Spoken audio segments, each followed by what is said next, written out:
Iwang ng Kapaskuhan. Mga ano naman po, mga medyo light naman po dahil Pasko. Congratulations po sa mga Duterte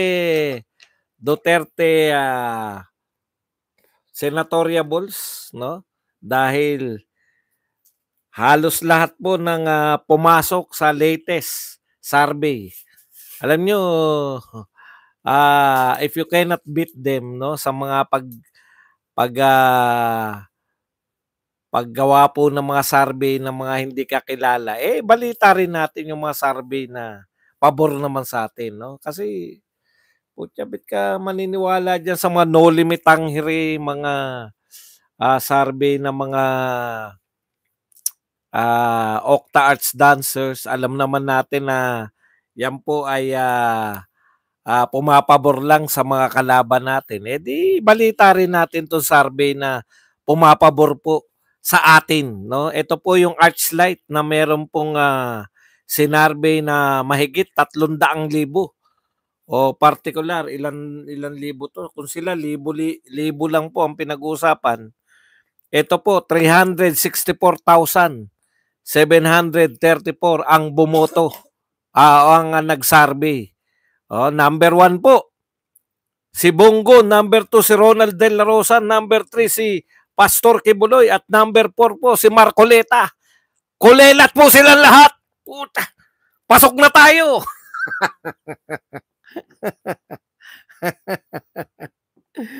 Kala nyo, ha? Kala nyo, kayo lang marunong mag-conduct ng survey, ha? Hindi ko po kilala tong Archlight na to. Pero sa dami po ng kanilang sinurvey, 300,000 mahigit. At ang lamang po ay panay mga Duterte. Laglag po ang mga tulpo. Puta.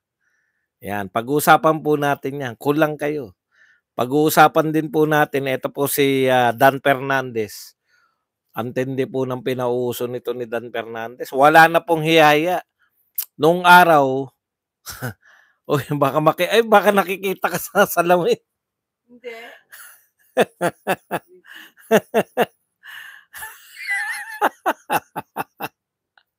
Misis ko kasi nagbibihis eh. Baka mahagip na salamin. Hindi ka ba nakikita ng salamin? Talikod. Huwag kayong makialam sa amin. Ha? Archlight. Putya, kayo nga, magpakita nga kayo. Ito po, Archlight to. Hindi po namin to kaano-ano, ha? Ngayon ko lang narinig yan. Putya, pag ganyan naman anong palagay nyo? Kaya po talagang, eto sabi ko nga, nakikita nyo rin naman sa mga street survey o mga kalye survey, di ba? Nakikita po ninyo na lamang din yung mga Duterte. Kaya pangmasayahan po tayo, no? Kabagamat ako po ay naniniwala pa rin na SWS at saka Pulse Asia ang pinaka-credible sa lahat. Ano ba pagkakaiba nitong Archlight sa mga No Limit Tanghiri? Bakit po pwedeng ibalita nila yung mga No Limit Tanghiri, yung mga Octa Arts survey? Bakit tayo hindi natin pwedeng ibalita tong Archlight na hindi naman natin din kaano-ano, no? Hindi po to, ngayon ko lang din narinig to, katulad din po yan ng ibang survey. Ano kayo, siniswerte? Pag survey ninyo, kahit never heard yung mga nagsasurvey, ibabalita na media? Bakit hindi namin to ibabalita? Lamang kami dito. Ganun lang talaga yun. Okay. Hindi po Archlight, Paano ba binabanggit to? Kita nyo nga, hindi ko nga mabanggit. Ayun, Archlight. Yung Arco ba? Arco ni Noe, ganun. Arclight Media Solid Archers. Yan po yun. Okay, pag-usapan din po natin, mamaya po natin i-reveal, no, kung sino po yung top 12. Pag-usapan din po natin, ito po si Dan Fernandez. Grabe po pala mangampanya to, no? Wala na pong hiya-hiya. Si Dan Fernandez po, pera-pera lang ang nakakatawa, pera-pera lang. Ngayon lang po ako nakarinig ng ganito po. Hindi, ganito po spelling, Archlight. Ayan. Ngayon lang po ako nakaranig na pera-pera lang po ang kampanya. Dati po, nangangako pa, halimbawa, pag ako nanalo, 20 pesos na lang ang bigas. Pag ako nanalo, 1 million kada taon, magpapatayo ako ng nangangako pa na parang imposibleng maganap. Si Dan Fernandez po, wala nang pinapangakong proyekto. Pera-pera na lang. Mamaya, paparinig natin yan. Yan po mga pag-usapan natin. Pero bago yan, kung bago ka pa lang dito sa ating channel, mag-subscribe ka na. Dahil ito lang ang tayong channel na may kinikilingan, may pinapanigan, una sa balita, uli sa impormasyon, kaya ano pang hinihintay nyo? Pindot na, okay. Pindog po to na Archlight. Tinitignan ko eh. Ha? Ito po hindi po simpleng survey ito, no? Matindi po. Ang participant po dito ay 300, ang tinanong po ay 364,700 mahigit, no? So ito po ay senatorial preference survey third run. Ang tanong po rito, ito po ang tanong.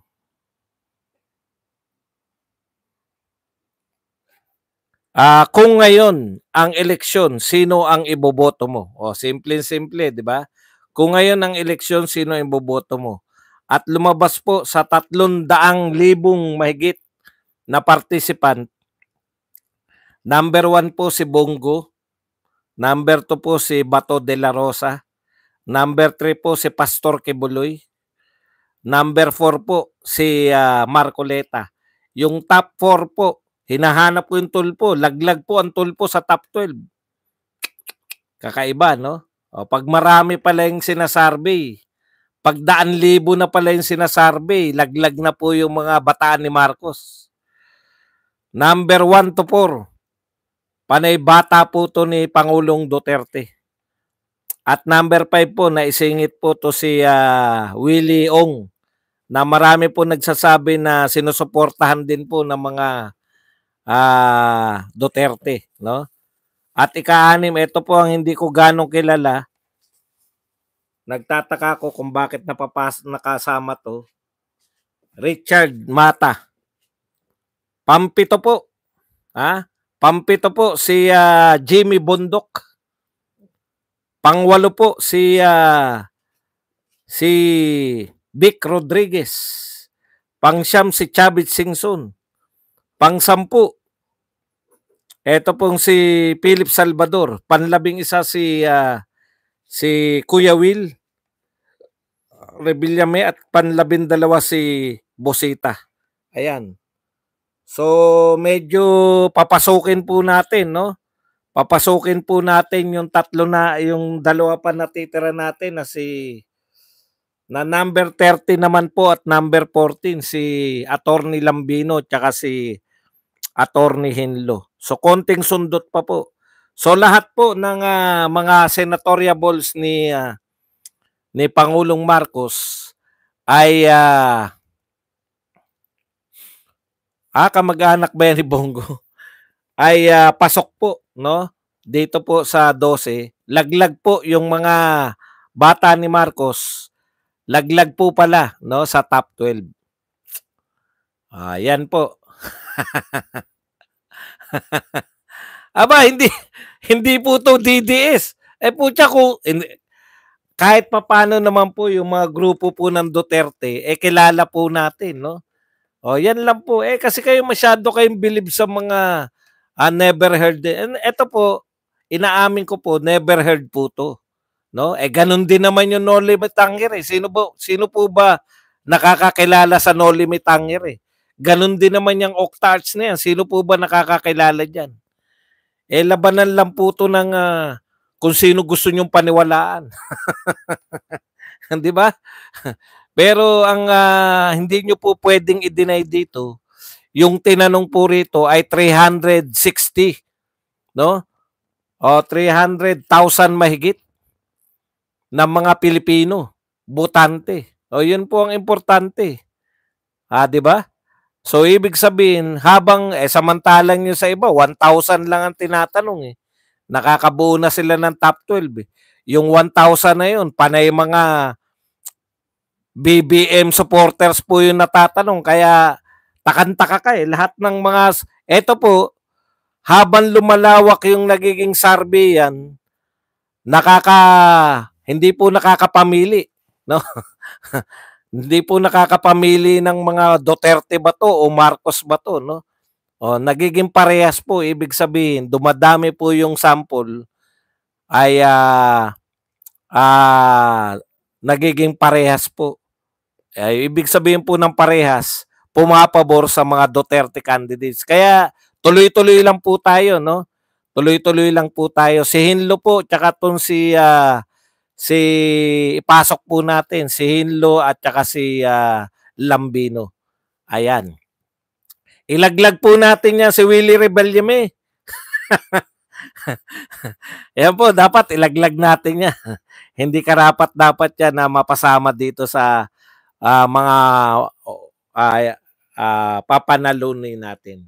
Pero malaking bagay na po yan na halos lahat po ng ating kandidato ay pasok po, no? Dito po sa Archlight senatorial preference na ang tinanong po ay 300 mahigit. Patas-patas lang po. Kung kayo po ay pinopromote nyo yung mga never heard din naming No Limit Tanghiri at mga Octa Arts dancers, bakit hindi namin ipopromote tong Archlight na nangunguna yung mga ganun lang po yan. Okay, pag-usapan po natin, no, speaking of survey. Alam niyo po, galit na galit po sila o hindi ko po maintindihan kung bakit po yung mga BBM supporters binabalita po nila, tuwan-tuwa po sila na bagsak. Bagsak daw po, napakalaking lagapak daw po ni BP Sara. Ngayon po sa latest survey ng approval and trust rating. Dito nyo po makikita kung anong uri ng mga supporter meron si BBM. No? Okay lang po yan na matuwa kayo. Okay lang po yan na matuwa kayo na bagsak yung sa survey si BP Sara kung naungusan ni BBM. Putya, mas malala. Ha? Alam niyo po, sa totoo lang, wala kayong no? Sabi dito raw po sa sa Pulse Asia. Pulse Asia ba yung latest? Ang laki raw po ng binagsak ni Sara Duterte. Kaya mabuti nga, mga ganun yung nila, no? Mabuti nga, yan na nahita mo. Kaya lang sa mga ganito pong uri ng pagsusuri, no? Pag sinuri nyo po na bumagsak si BP Sara, dapat matutuwa lang, binububo nyo yung mga tao, yung mga Pilipino. Bakit? Bakit hindi nyo sabihin kung ilan si Bongbong at saka si Martin? Ang katotohanan po kasi, no? Ang katotohanan, number 1 pa si BP Sara. Both sa approval and trust rating. At kulelat si Martin. Paano nyo nagagawa, no? Etong mga utak biya na supporter ni BBM, paano nyo nagagawang ipagmalaki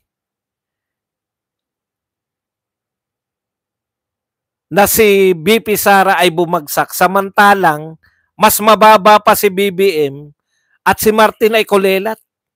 Pwede nyo pong ipagmalaki yung survey ninyo kung nangunguna si mas mataas si BBM. Hindi po eh. Kulelat si Martin. Ibig mo sabihin ba dong? Kahit na anong gawin nila, kulelat talaga eh. Ikalawa pong katangahan, ulitin ko lang, baka kasi bandang uli na eh, nung tinatalakay natin. Pangalawa pong katangahan nila, no? Pinagmamalaki po nila na binaon daw ni Duterte yung bansa natin sa utang. Alam niyo po, wala pong umaangal nung panahon ni Duterte sa mga pangungutang ni Duterte. Bakit po? sa dami po ng proyekto ni Tatay Digong. Sa tingin nyo ba libre yan? Sa tingin nyo ba yung mga pinagawa lahat ni Duterte, inano lang yan, laway lang yan? Magtaka, eto problema eh. Ang kino-question ng mga Pilipino, bakit ang dami nating inuutang ngayon, panahon ni Marcos, ano ang pinupondohan natin? Bakit tayo utang ng utang ngayon? Wala namang makitang proyektong matino. Wala namang naglalaki ang proyekto. Bakit umuutang ngayon? Wala namang pandemya. Di ba? Okay. Bakit po sinisita ng mga tao ngayon yung patuloy na pangungutang? 16 trillion na po ang utang natin. Iniwan po ni Duterte 12 trillion pa lang. So, more or less, isama na yung butal, 4 na trillion na po buhat nung umupo si Marcos. Ang nauutang, walang pandemya, wala ring malalaking proyekto. Ngayon po nagtatanong ang mga tao, saan nyo dinadala yung inuutang nyo? Bukod po sa umuutang ng malaki, bukod po sa malaki, biruin nyo, 2 taon at kalahati pa lang. 4 na trilyon na, more or less, 4 na trilyon na ang dagdag sa utang. Ang tanong ng marami, saan nyo dinadala yan? Bukod pa dyan, nagbebenta pa ng ari-arian, nagbenta pa ng ginto. Pinakamalaking bilang, pinakamaraming gintong binenta. Ngayong 2024, sikat na sikat ang Pilipinas. Number 1 sa pagbebenta ng ginto. Ang tanong, bakit ang dami nyong binibenta pagkatapos ang laki pa rin ng inuutang ninyo?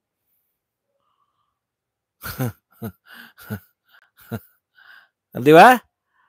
Tinatanong po namin yung ngayon.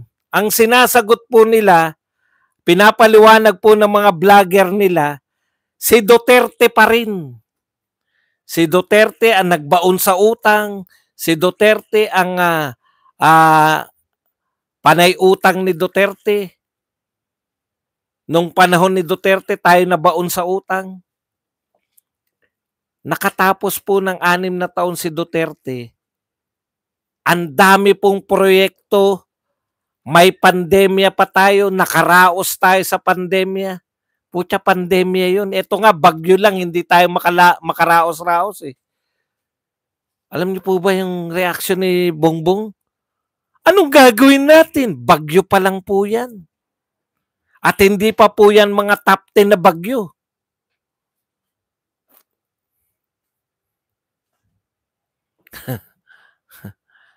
Yun yung dapat nyong ipaliwanag kayong mga vlogger. Bakit ang tinatany nyo si Digong? Tapos na si Digong, hindi na siya presidente. Kaya wala pong kalutasan eh. Kasi lahat ng kasagutan nila sa lahat ng ating katanungan, kasalanan yan ni Duterte. Kung ganyan lang po gagawin nyo, alam nyo po sa totoo lang, naging presidente po si Tatay Digong.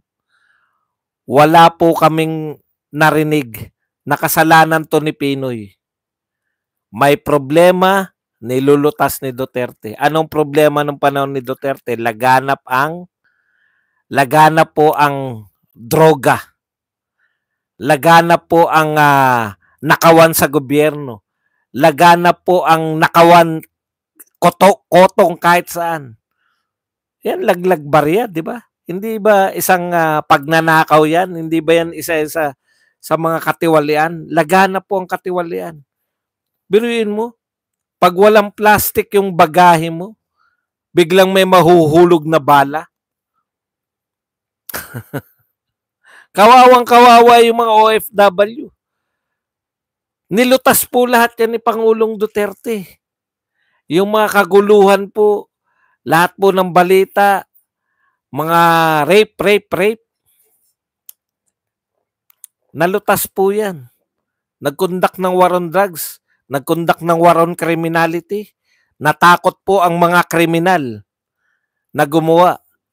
Dalawa po ang nangyari. Naging payapa po yung mga tahimik na tao. Napayapa po yung damdamin namin. Ako po may anak akong dalaga eh. Payapa po ako ng 6 na taon. Alam niyo po yung dalaga ko, yung panganay ko, panahon ni Pinoy, alalang-alala ko nun. Anak, ang kabilin-bilinan ko sa kanya, wag na wag kang sasakay ng tricycle. Aabangan kita sa hihintuan ng bus. Naroon ako. Panggabi. Nag-aaral. Panggabi sa PUP. Mag-aabang ako. Galing ako sa trabaho. Mag-aabang pa ako ng gabi. Hating gabi. Bakit? Yun nga yun eh. Lagana po ang krimen, lagana po ang droga nung panahon ni Pinoy.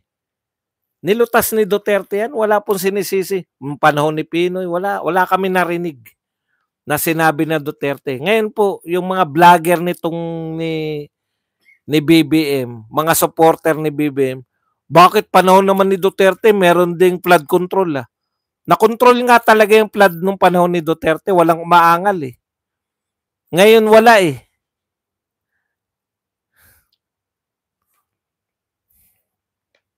Opo, PUP Santa Mesa.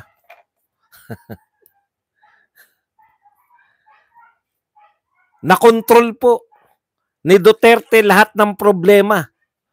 Wala po kami narinig na sinisi niya si Pinoy. Kaya ano po nangyari kay Pinoy? Nakalimutan na natin. Nabura na.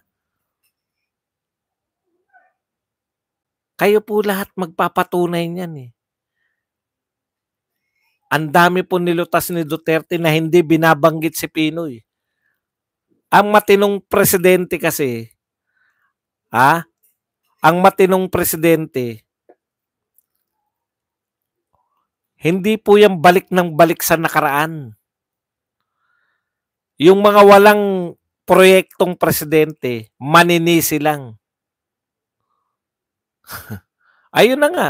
Kasi nga, nag-conduct ng bloodless drug campaign. Ano ibig sabihin yan? Ewan ko kung ano ibig sabihin yan.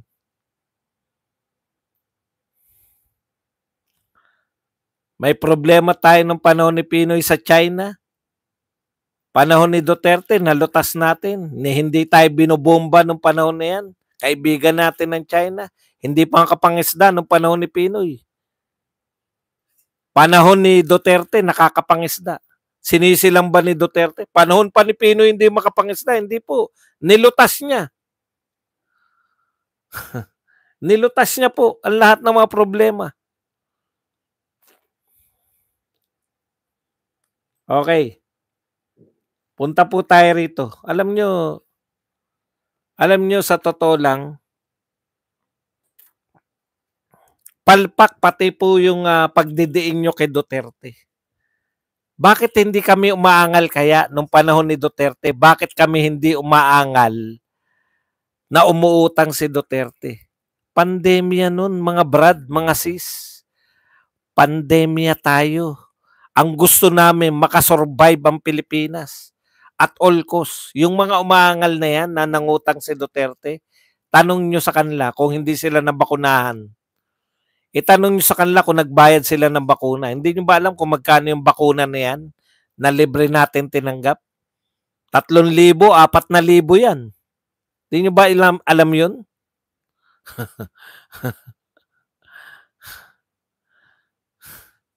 Yan yung sinasabi natin na yung totoong nagtatrabaho, hindi mo ba banggit kayo ng banggit sa nakaraan, banggit kayo ng banggit sa... Kami po, naging tagapagtanggol din kami ng presidente. Talagang pinagtatanggol namin kasi sinisiraan yung proyekto eh. Sinisiraan yung war on drugs, ang dami daw pinatay. Pinagtatanggol namin si Tatay Digong. Sinisiraan yung Dolomite. Dating basurahan yun dating taihan niya ng mga dilawan Dating taihan niya ni Shell Jokno at saka ni Bam Aquino at Kiko Pangilinan. Kaya sila galit dyan eh, sa Dolomite. Nawala yung taihan nila. Siyempre, ipagtatanggol namin yung Dolomite. Ang gandang proyekto, dating basurahan, naging pasyalan. Di ba? Ganun ang trabaho naming mga vlogger ni Duterte noon, ipagtanggol yung proyekto. Bakit hindi nyo maipagtanggol yung proyekto ni Pangulong Marcos ngayon? Doon kami takentaka eh. Bakit panay paninira nyo sa Duterte? Alam nyo, dapat nakalimutan na si Duterte. Dahil sa inyo, hindi namin makalimutan. Sa pagpipilit ninyo, dahil wala naman kayo may pagmamalaki, yun nga lang, wala kayo may pagmamalaki talaga. Eh lahat ng pinangako nyo, una, itutuloy. May natuloy ba? Wala. Tinuloy nyo ba yung friends to all enemies to none? O may problema na tayo sa China ngayon. Pagtanggol mo, opo, pinagtatanggol namin. Bobo ka ba? Kasasabi ko lang na pinagtatanggol namin ang war on drugs eh. Kayo, bakit nyo tinututulan? Kala mo, maluloko mo kami sa 30,000? Eh, dyan pa lang sa 30,000, binubulan nyo ng mga tao. Saan kayo nakakita na matay na 30,000? Utot nyo. Pagtanggol mo, opo, pinagtatanggol namin ang war on drugs. Hindi mo ba na, ano? Bakit ako lilipat sa China? Pilipino ko, pinagtatanggol. Sabi mo, pagtanggol ko yung war on drugs eh. Pinagtatanggol namin. At hindi 30,000 yan. Saan mo nakita yung 30,000? Kay Maria Reza? O, utot nyo. Yan yung problema sa inyo. Pati datos nyo, hindi nyo alam eh. Tanong ko, saan nagtatanong kung pinagtatanggol ko ba? Oo, pinagtatanggol ko, pero hindi 30,000 na namatay. Ang tanong ko, tumahimik ba sa lugar nyo? Kung tumahimik sa lugar nyo, epektibo yun. Kasi tumahimik sa lugar namin eh. Akala nyo natatakot kami ipagtanggol? Yung war on drugs, campaign promise yan ni Duterte. Kung hindi mo pa narinig, hindi pa ako Duterte noon. Hindi ko nga kilala si Duterte. Narinig ko yan sa Luneta. Pag ako nanalo, papatayin ko yung mga yan. Oh, nung namatay, umaangal kayo. Kayo lang naman nagsasabing masama ang war on drugs eh. Lahat ng tao nagsasabing hindi masama ang war on drugs. Hindi masama ang war on drugs. Kayo lang ng Quadcom tsaka ikaw. Kakahiya ka. Tumahimik na sa lugar mo eh. Hindi ka pa solve ngayon. Walang addict sa lugar nyo ngayon. Mas gusto namin yung panahon ni Duterte. Naniniwala ka sa mga kolokoy na wag ka dito. Kala mo nagbobulahan kami rito. Ay, hindi naman ganun. Utot nyo. War on drugs yan. Pinaniwalaan namin yan. Sinuportahan namin yan. Oh. Ghost employee talaga? Utot nyo. Kinasuhan na po si BP Sara ng walang kakwenta-kwentang kaso. Bakit hindi kinasuhan ng ghost employee? Paulit-ulit kayo sa ghost employee. Sino nagsabi may ghost employee?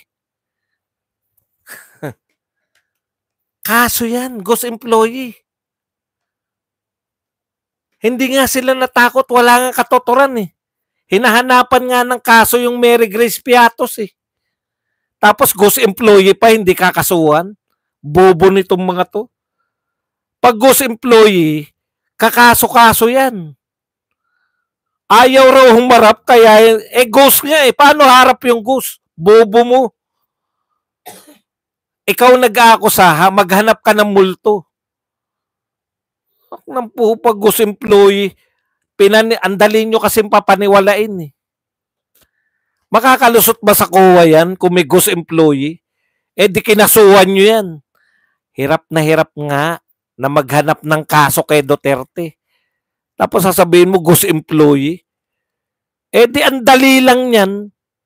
Kung may ghost employee lang, sino nagsabi may ghost employee?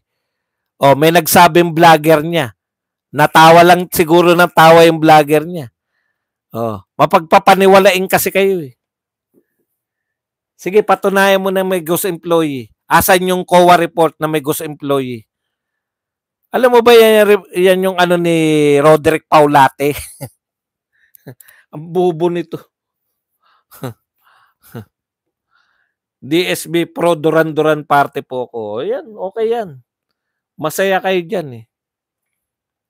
Punta na tayo sa mga totoong balita. Ayan, alam nyo, kayo rito, mapapahiya kayo kasi panay chismis yung daladala nyo. Yung etong channel na to, hindi uso chismis rito.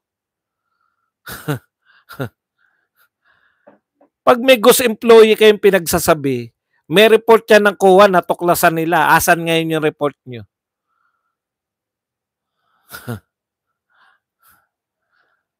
Problema nyo eh. Okay, punta po tayo rito sa sinabi po ni Dan Fernandez. Alam niyo to si Dan Fernandez, malupit eh. Nung araw, no? Hindi na mauubre yan eh. Alam mo, yan kasi mga yan, uto-uto yan sa mga vlogger nila. Huwag nyo pong tatanggalin. Maganda nga yan para ku-questionin nila yung vlogger nila. Balik kayo sa vlogger nyo. Balik kayo sa vlogger nyo, sabihin nyo sa vlogger nyo, napahiya ako wala akong maisagot na nakuha report. Saan mo ba nakuha? Tanungin mo yung vlogger nyo. Saan nyo ba nakuha yung ghost employee na yan? Kasi napahiya ako kay Badong eh.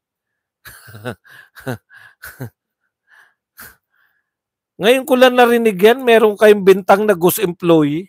Utot nyo. May ghost employee kayo agad ha. Sinong vlogger yung nagsabi niyan? Naniwala ka naman. Sino si Mary Grace Piatos? Hindi po tao yun. Kaya hindi dapat sino yun. Ano? Kita mo, tanong mo pa lang, mali na. Hindi mo ba kilala si Mary Grace Piatos? Hindi tao yun. Kaya hindi dapat sino ang tanong. Ulitin mo tanong. Para masagot kita. Ulitin mo tanong. Ano dapat? Sasabihin mo, sino si Mary Grace Piatos? Sinabi na nga ng Philippine Statistics o Philippine, ano ba yung PSA? Sabi na nga ng PSA na walang taong Mary Grace Piatos. Itatanong mo pa sa akin kung sino.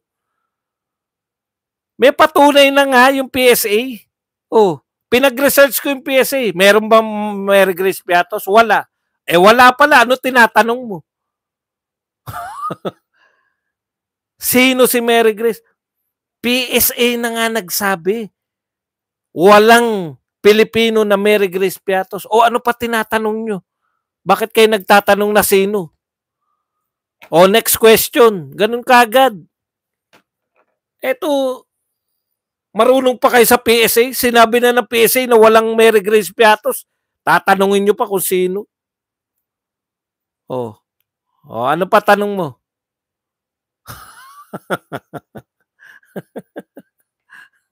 Wala pala kayo.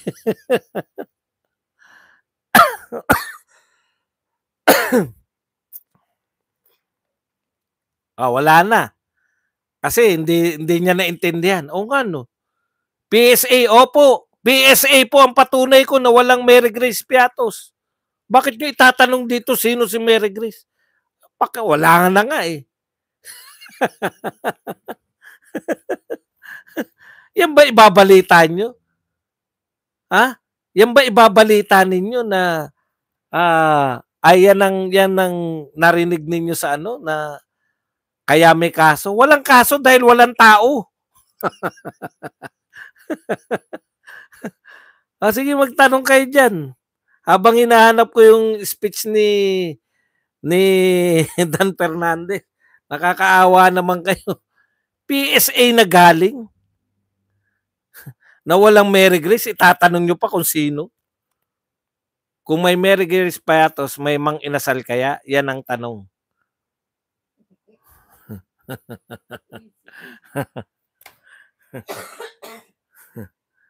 Mahirap yung ginagawa nyo sa mga buhay nyo. Huwag nyo nililinlangan yung mga sarili.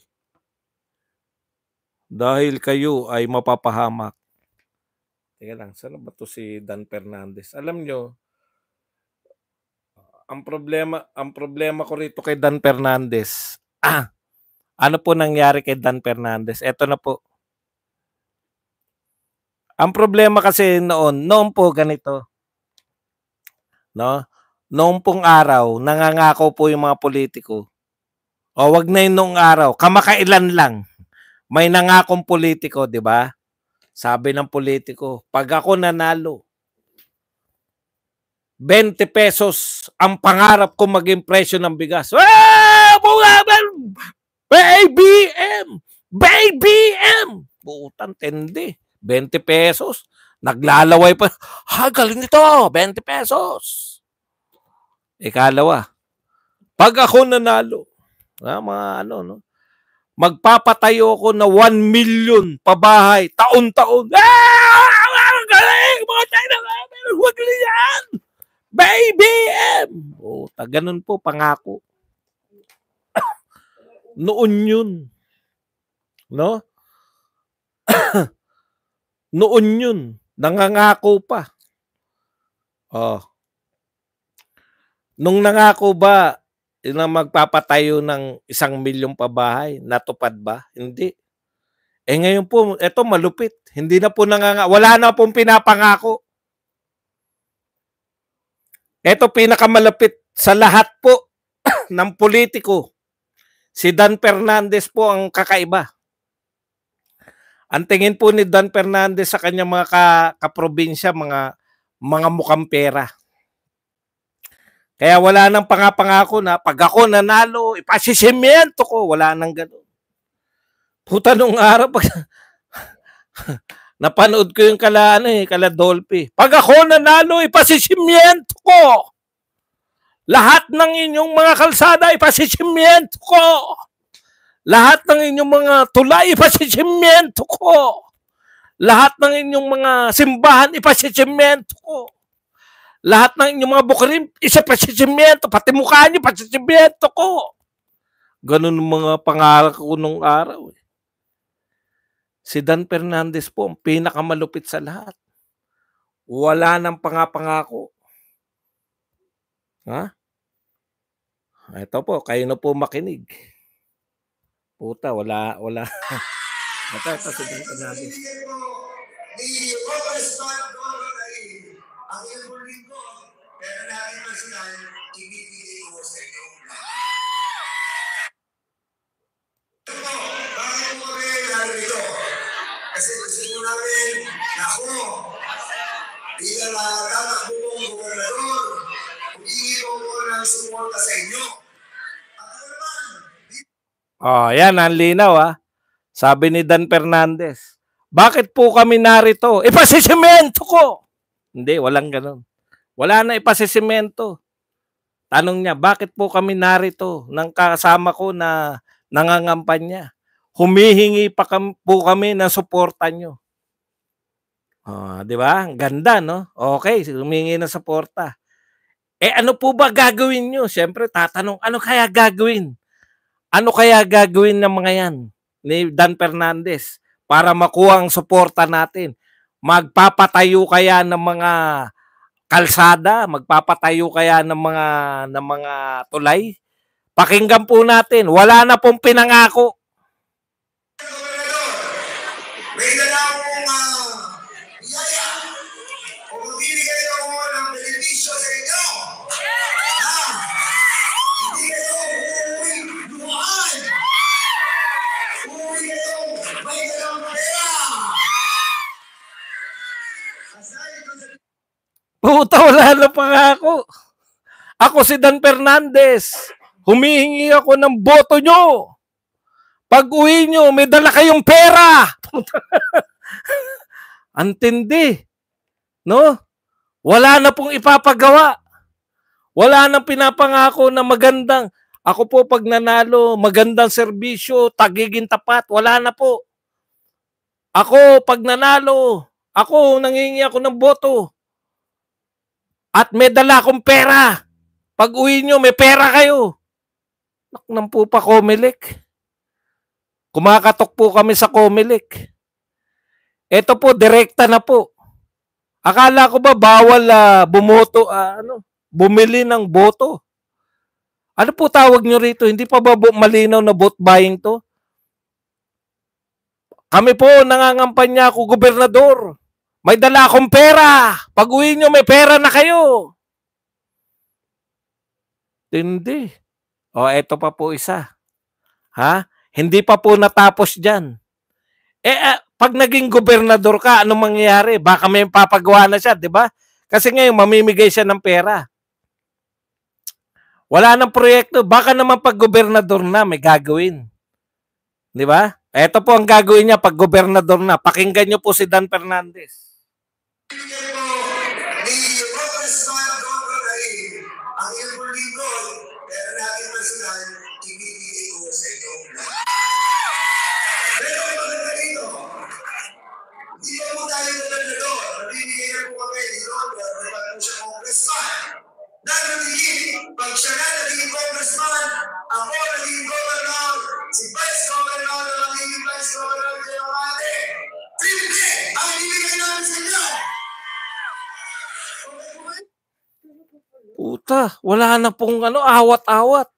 Pag ako gobernador na, walang sinabi na magpapatayo ng mga pabrika, walang sinabi na maghanap buhay kayo.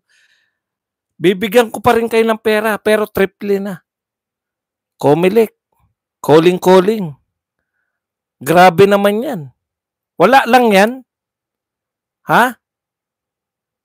May bigyan ng pera ngayon. Pag nanalo siya, titriplihin kung magkano binigay na pera ngayon mula raw sa pera niya.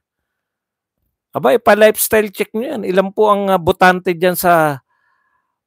po dyan sa Laguna? Kung lahat po yan ay mabibigyan ng pera, saan po nang galing yung pera? Alam nyo po, sabi ni Tatay Digong, ninakaw po yung mga pera na yan, tanggapin nyo. O, si Tatay Digong yan, hindi po ako Sabi po ni Tatay Digong, yung mga pera pong pinamimigay sa inyo, hindi po nila pera yan. Kahit po kasi bilyonaryo, lalo na po yung mga bilyonaryo, hindi po magbibigay yan ng pera nila. Yan po, ninakaw nila yan, kaya tanggapin ninyo. Ngayon lang po ako nakarinig. Nabigla po ako.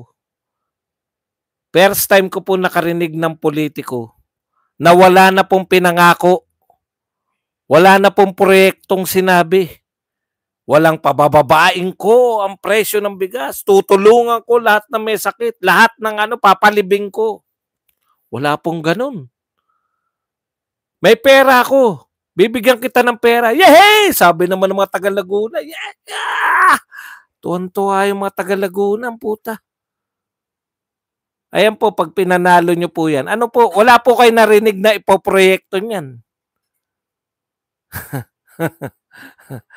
Ako wala akong narinig na proyekto Panay pamimigay ng pera, titriplehin Saan kukuha ng pera yan? Titriplehin niya. Aba. Kunin niyo yung pera, iboto niyo si Sal Aragones, kahit ABS-CBN pa yan. Kung yan po mahigpit na kalaban yan.